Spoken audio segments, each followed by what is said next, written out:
nazali mwasi ya bato kati na elanga pesanga respect ekomi na ntango ete eklesia ezonga na molongo bampongo tofongola matoi kosimba ngai te. Je vous salue dans le nom du Seigneur Jésus-Christ.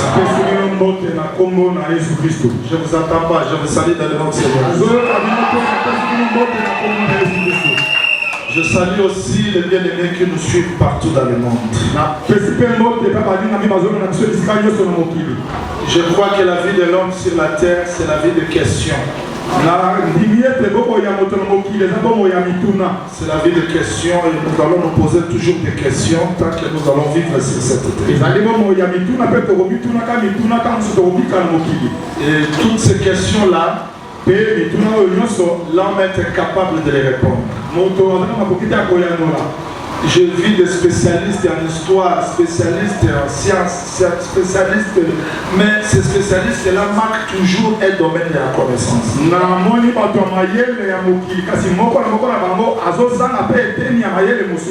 Mais nous savons qu'il y a un Dieu qui connaît tout. Tu peux voir et tu te limites quelque part, mais il y a un Dieu qui voit au-delà. Moi, je crois que toutes les questions dans la vie de l'homme, il n'y a que Dieu seul qui a ses réponses. Je veux que le message de ce soir et de ce matin plutôt soit une des réponses de Dieu dans vos questions. Manquer l'argent, c'est une question. Et avoir la maladie, c'est une question. Célibat, c'est une question. Toutes ces questions-là, je veux que le message de ce matin soit la réponse à toutes vos questions. Et je dis que le Seigneur bénisse tout et chacun de vous. Juge chapitre 1er. Je commence la lecture à partir du verset 8. Et nous allons descendre jusqu'au 15e, il est écrit. Les fils de Juda attaquèrent Jérusalem et la prirent. Juda marcha contre les Cananéens qui habitaient à Hébron, appelé autrefois Kirjat-Arba.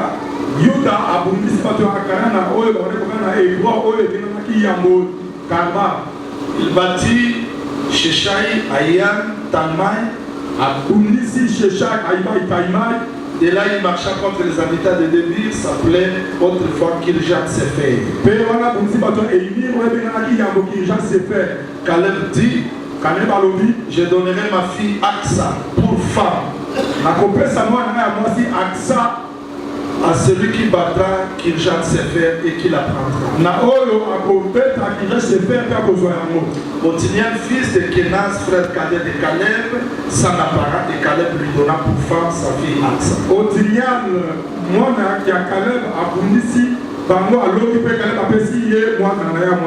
Lorsqu'il fit entrer chez Othniel,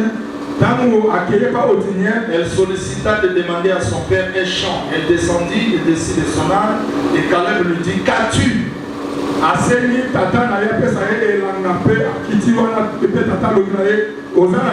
Elle lui répondit, fais-moi un présent. Tu m'as donné une terre du midi.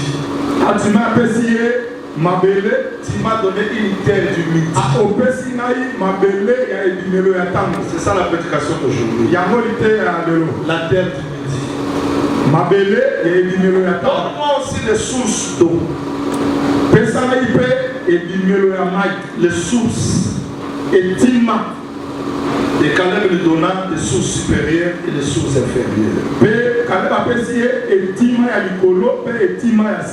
Que le Seigneur ajoute l'explication à la lecture des Écritures. Vous voulez l'explication, n'est-ce pas? Alors aujourd'hui, par la grâce du Seigneur, nous voulons entrer toujours dans la pensée que les hommes de Dieu prêchent. Mais je resterai toujours là dans la pensée du thème. Mais je vais parler aussi, je vais contribuer selon la grâce que Dieu nous a faite. Alors j'aimerais que vous me suivez parce que je ne serai pas long. Israël quitte l'Égypte pour entrer dans Canaan. Arrivé dans Canaan, ils se sont rassemblés pour poser au Seigneur la question: qui d'entre nous combattra premier les Cananéens? Ma question est celle-ci. Canaan, c'était un pays de la promesse. Mais comment Israël doit encore combattre pour posséder? Parce que c'était un pays de la promesse. C'est là où je vais vous répondre que Canaan c'était don. C'est ce que Dieu a donné à son peuple. Mais ce don doit être conquis.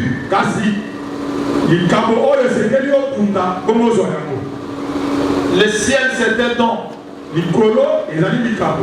Le ciel où nous allons c'est le don. Mais il n'y a que le vainqueur qui va posséder ça. Tu ne vas pas dire que Dieu m'a promis le ciel. Je croise mes mains. Non. Il dit celui qui vaincra. Bien que le ciel c'était don, mais il veut que les gens aussi combattent. Et la vie éternelle, c'est le don gratuit de Dieu, je le crois. Mais il y a des choses que nous devons faire combattre pour posséder ce que Dieu nous a donné. Et beaucoup de gens échouent parce qu'ils trouvent que Dieu donne tout. J'ai toujours dit qu'il y a des choses que Dieu fera, mais les autres choses Dieu ne le fera pas, il faut que tu les fasses.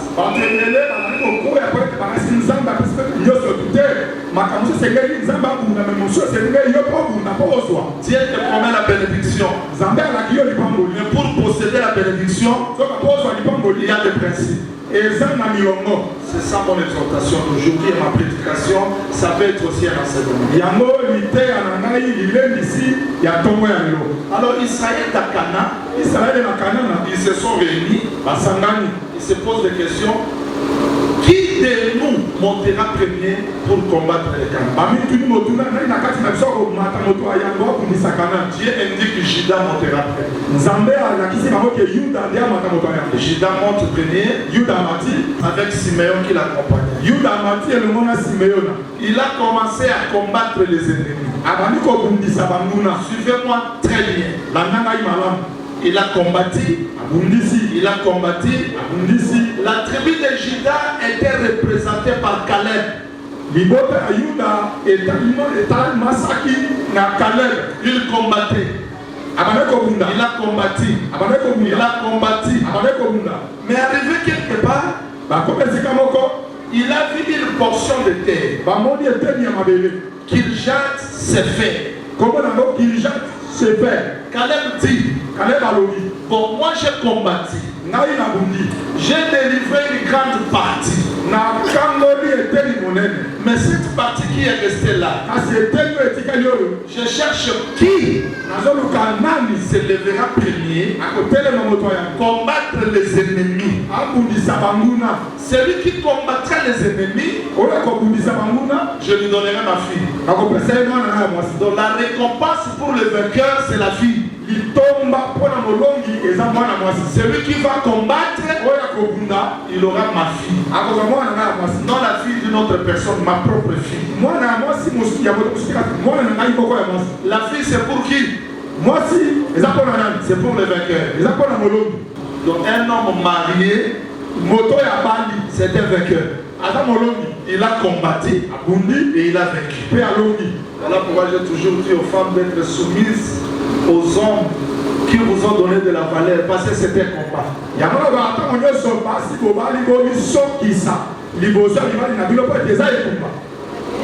Que le Seigneur vous bénisse. Qu'est-ce qu'il a fait? Il dit bon, la personne est telle qui est restée là. Quiconque se lèvera, suivez ça très bien. Il ne pose pas la question dans sa maison, mais dans toutes les tribus d'Israël. Tout. Je cherche un homme qui peut se lever, combattre, pas seulement combattre, vaincre. Je lui donnerai ma fille. Les parents, avant de donner vos filles au mariage, il faut se rassurer que l'homme là prendra soin réellement de ta fille.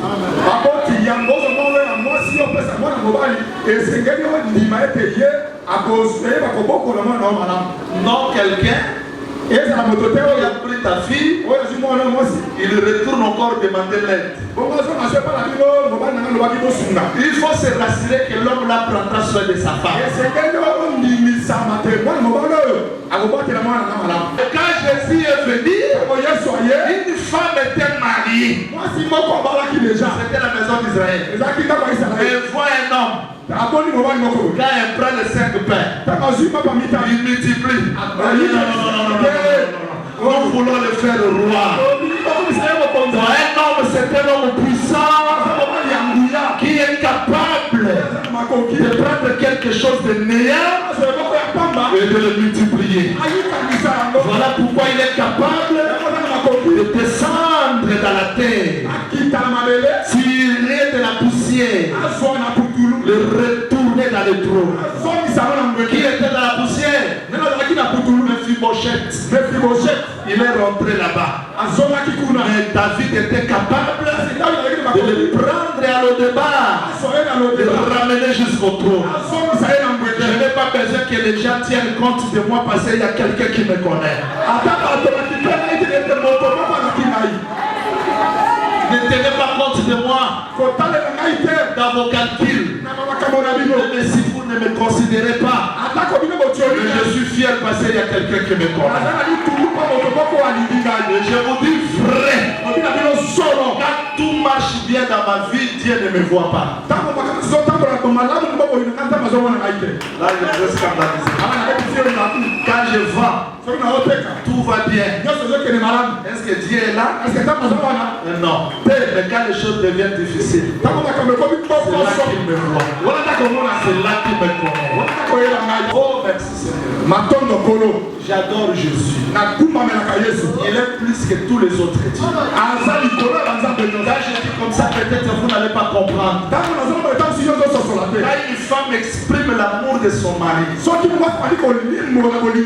que la femme qui peut comprendre comment le mari l'a aimé. Comment elle reste là. Le mari n'a pas d'argent. Je l'aime. Les choses ne marchent pas. Je l'aime. Parce que mon cœur a été ravi par lui. Si la femme de Jésus ce matin, elle comprendra l'amour que je parle de ça. Parce que je n'ai jamais vu quelqu'un me supporter comme lui. Est-ce que vous avez vu un service avant d'engager les gens? On cherche des civils. Il a fait quoi? Il a étudié, mais Jésus a cherché des gens sans qualification pour les qualifier. Les gens qui ne savaient pas parler, mais lui-même est capable de leur donner la possibilité. Mais ce Dieu-là, je vais le comparer à qui? Même si les choses ne marchent pas, je l'aime. Je dis à part lui, il n'y a pas un autre Dieu.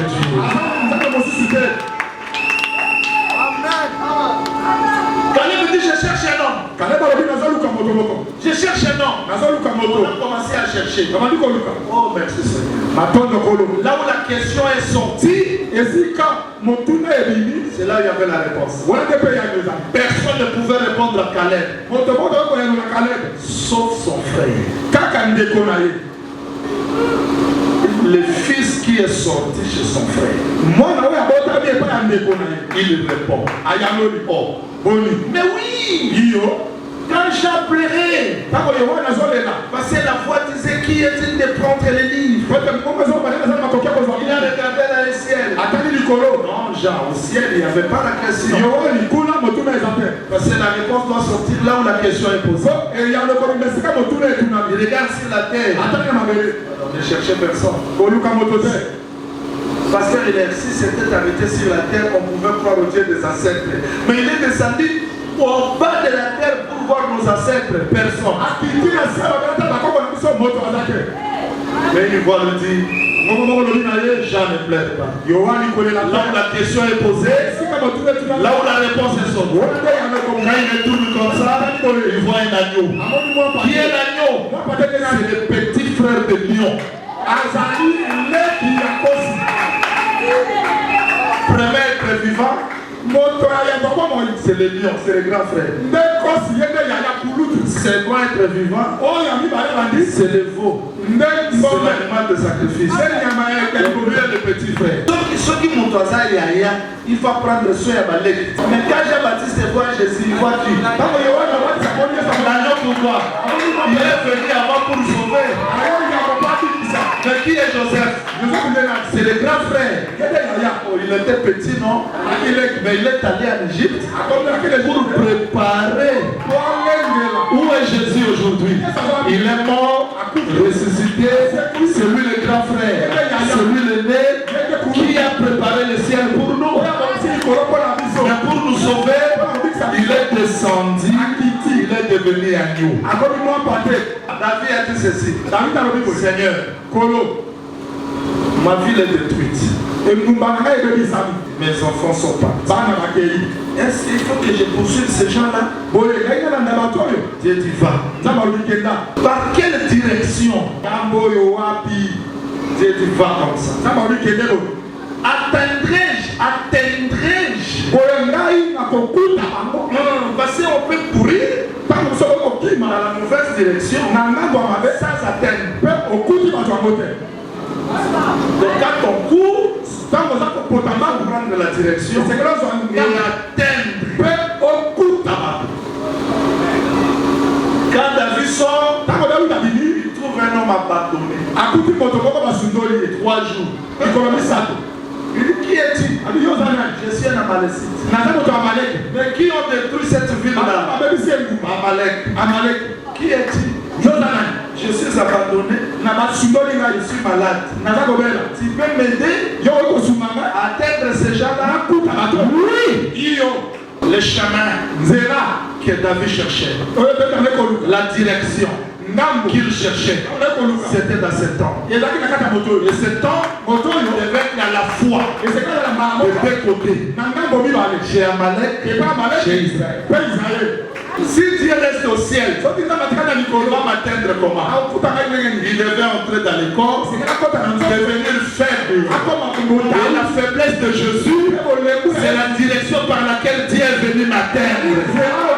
Si je suis faible, je vois qu'un homme est devenu faible.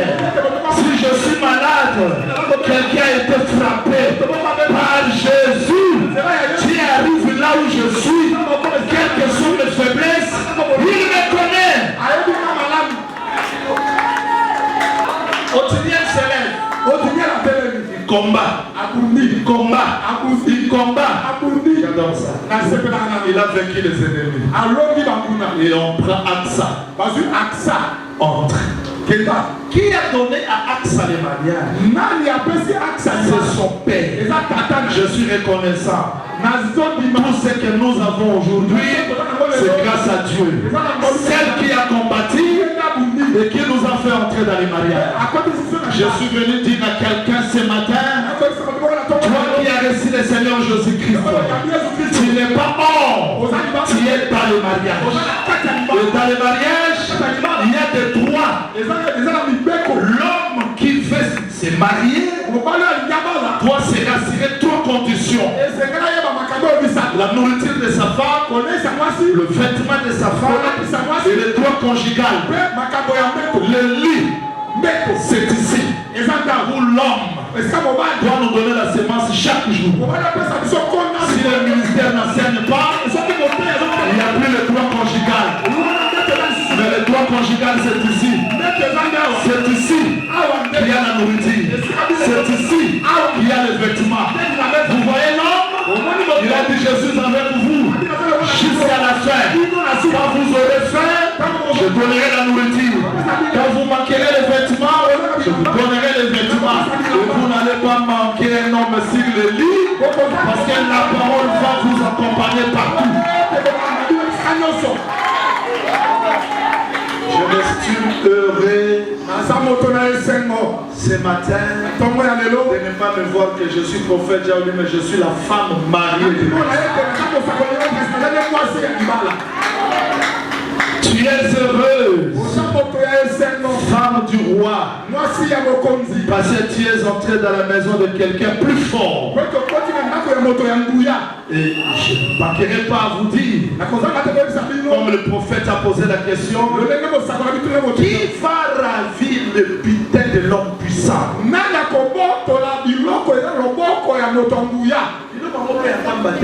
Le butin, c'est le fruit de la cœur. Quand il monte à la croix, il a combattu, il m'a récupéré comme le butin. Personne ne va me récupérer entre ses mains. Ici, je vais insister. Ne t'habitue pas avec Dieu. Tu as besoin de l'insulte du Seigneur chaque jour. Parce que tu ne connais pas les chemins. Combien de personnes ont échoué parce qu'ils se croyaient être plus sages que Dieu? C'est des sages. C'est pour te rabaisser. Ne monte pas plus. Reste là. Désire la présence de Dieu. Pour l'autre s'est marié, ne te compare pas. Reste là. Il y a un Dieu qui contrôle tout. Que le Seigneur vous bénisse. Que le Seigneur vous bénisse. On a besoin de la présence de Dieu pour vivre dans ce monde rempli de déceptions. Ce monde rempli d'injustice. Les gens vont t'acclamer parce qu'ils ont encore de la valeur ou bien de l'intérêt devant toi.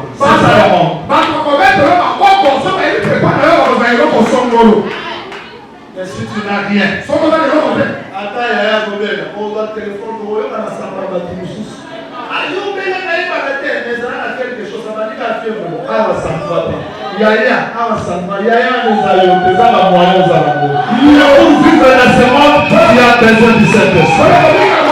pardonner les ingrats, pour pardonner les mauvais, c'est pour la pardonner. Il faut vaincre toutes ces stratégies de l'ennemi parce que l'ennemi change les stratégies du combat. On ne chasse pas les désirs de la chair. On les maîtrise. On chasse les démons. Il faut faire la différence entre les désirs de la chair et les démons. Parce que j'ai expliqué l'iniquité qu'on a hérité de nos familles. Et j'ai expliqué la morale qui vient nous combattre. Il y a des choses différentes. Bonjour du Seigneur, je reviendrai. Le combat est multiple. David apprend encore que les Philistins se sont arrangés. Ce n'est pas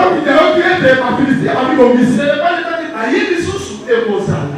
Ok.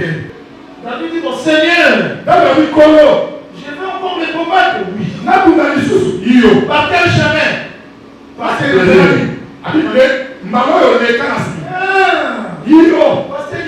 c'est ça. Dieu peut se servir de différents mouvements pour ma victoire. Prenez combat et tout va y avoir. Prenez comme ça. Tu ne sais pas prêcher. Pasteur Jean Makombe. Quand j'ai suivi un cours, il doit connaître ça, la rhétorique. Ce sont les juristes qui apprennent ça. Comment est-ce qu'on argumente? Comment rendre la parole facile? L'université. Chez nous, c'est naturel. Qu'est-ce que tu as donné à Dieu?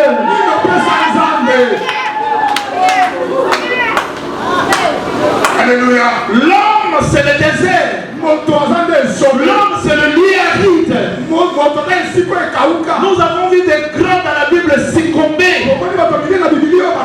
Seul. Seul. Qui est entré dans ce corps sans connaître les péchés. C'est Jésus.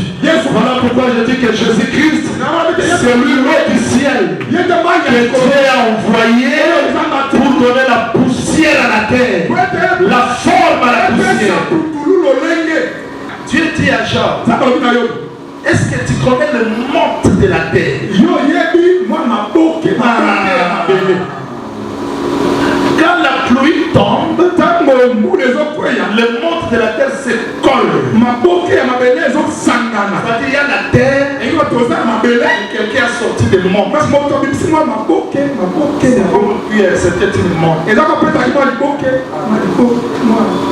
Et le jour de la Pentecôte, la pluie est venue.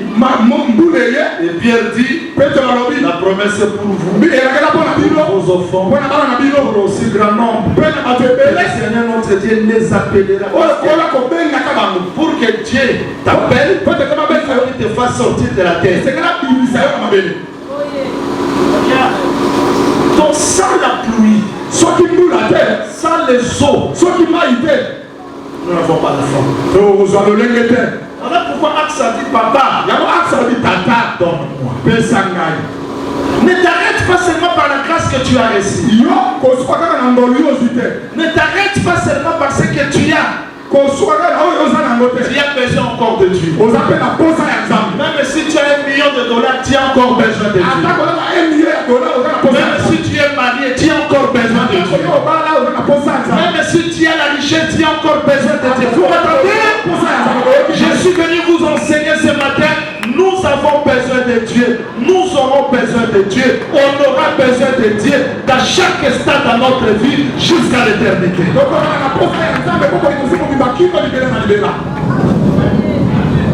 Il dit papa, donne-moi. Et papa dit ok. Je te donne les eaux supérieures et les eaux inférieures. On ne peut pas habiter dans ce corps s'il n'y a pas l'eau. Tu ne sauras pas, tu n'auras pas la forme. Parce qu'il n'y a que Dieu qui peut nous donner la forme dans ce corps. La prédication est très simple. Sans Jésus, nous sommes rien. Nous échouons beaucoup. Pourquoi? Nous avons vu des gens.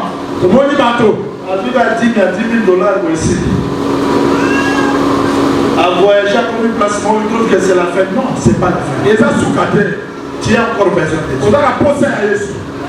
Que les choses marchent ou pas, tu as besoin de Dieu. Si tu vois comment est-ce que les gens prient,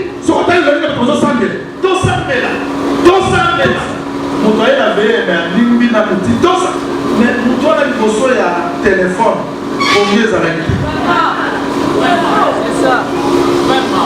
Quelqu'un peut rester devant Facebook 2 heures du temps sans sommeil. Mais pour la prière, tu as besoin de Dieu.